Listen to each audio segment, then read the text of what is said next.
Fala galerinha, cowboys do conhecimento, nossos assíduos telespectadores aí do canal Enem que a Vaca Tussa.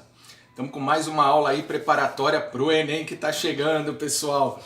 Hoje eu vou falar especialmente para você como interpretar enunciados. Os maiores erros que os alunos cometem ao responder uma prova é não interpretar corretamente o enunciado. Portanto, hoje eu vou falar um pouquinho para você de como prestar atenção e perceber que o enunciado muitas vezes nas entrelinhas te dá a resposta correta daquela questão. Combinado, pessoal? É só aguardar aí, roda a vinheta que eu tô de volta falando como interpretar enunciados, pessoal.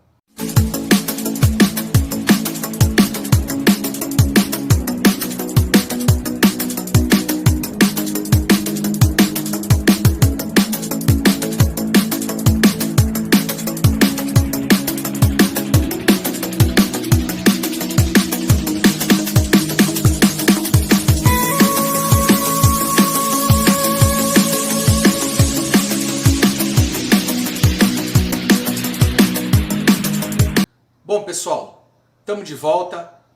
Aula de como interpretar enunciado serve para qualquer área do conhecimento, qualquer disciplina, qualquer prova. Então preste atenção para a primeira dica aí de como interpretar enunciado.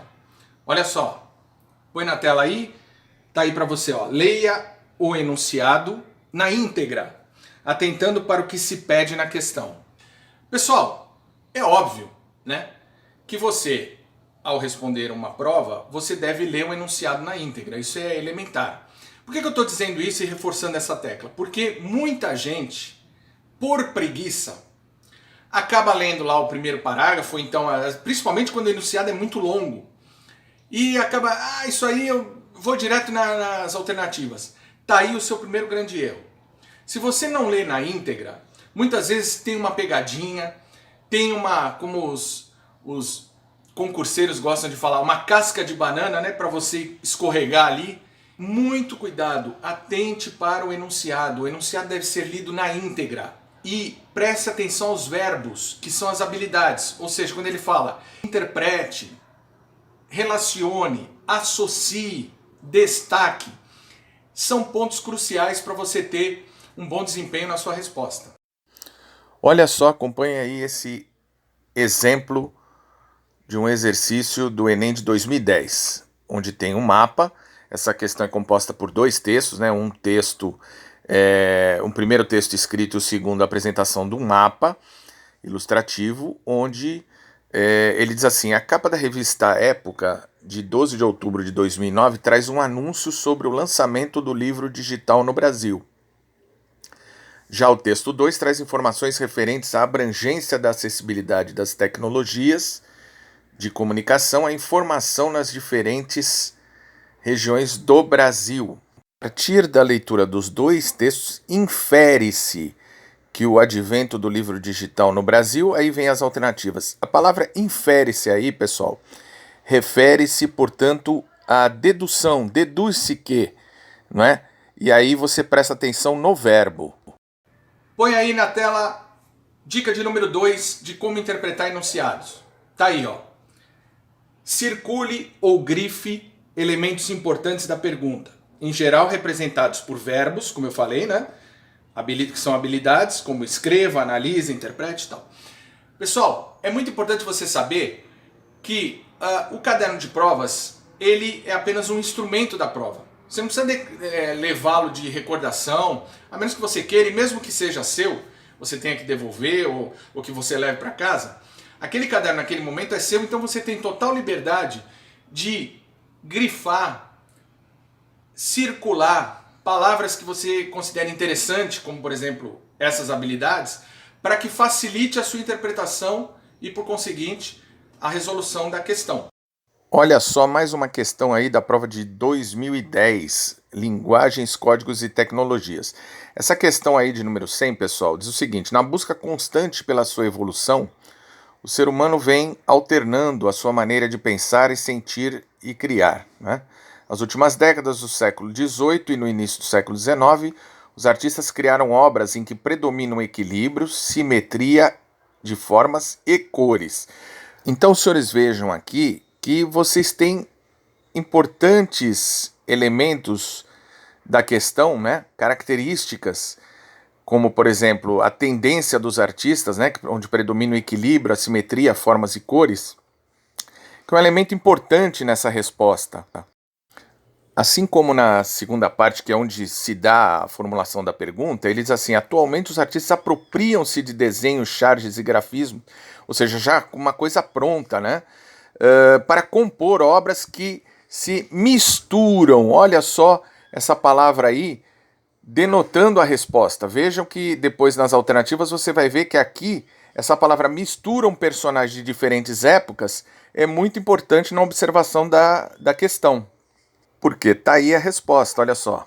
Tá vendo aí? Letra C, na obra chamada Monabim, né, o autor mistura a consagrada Mona Lisa com o comediante Mr. Bean.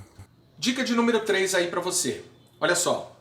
Leia as alternativas propostas, relacionando-as com os itens que destacou. Isso ajudará a descartar as respostas absurdas.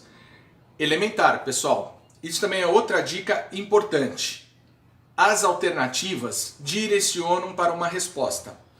Você pode perceber que, dentre as 4 ou 5 alternativas apresentadas numa prova de múltipla escolha, uma prova objetiva, 2 ou 3 delas são completamente absurdas e fora de contexto. Então, normalmente, é muito comum o aluno ficar em dúvida entre 2 alternativas e que são muitas vezes ambíguas e deixam margem de dúvidas mesmo. Portanto, é preciso que você leia com atenção e descarte de imediato aquelas alternativas completamente fora de contexto. Com isso, você restringe o seu campo de atuação e diminui a chance de erro. Atente para esse exemplo numa prova de matemática. Algum tempo depois, o professor apagou a lousa por completo e, adotando um procedimento semelhante ao anterior, voltou a preenchê-la, mas dessa vez utilizando 40% do espaço dela. Uma representação possível para essa segunda situação é... Portanto, aí, pessoal, cobra-se do aluno a associação entre porcentagem e fração. Logo, a primeira, de 4 partes, uma preenchida, corresponde a 25%. Isso é óbvio, né? Só você dividir 100 por 4, você vai ter 25%. Na segunda, você tem 50%. Então, A e B já estão praticamente eliminadas. Dica de número 4. Próxima dica aí de como interpretar corretamente enunciados. Tá aí, ó. Relacione os dados do enunciado com as informações fornecidas.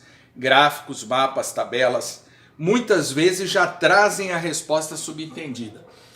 Pessoal, é isso que eu acabei de falar. Muitas vezes o enunciado responde a questão.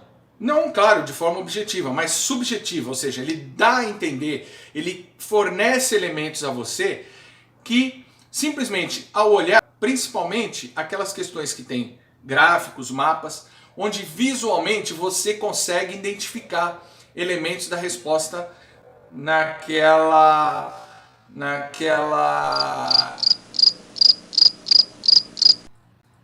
você consegue identificar elementos da resposta naquele gráfico, naquela tabela, enfim, naquela representação visual.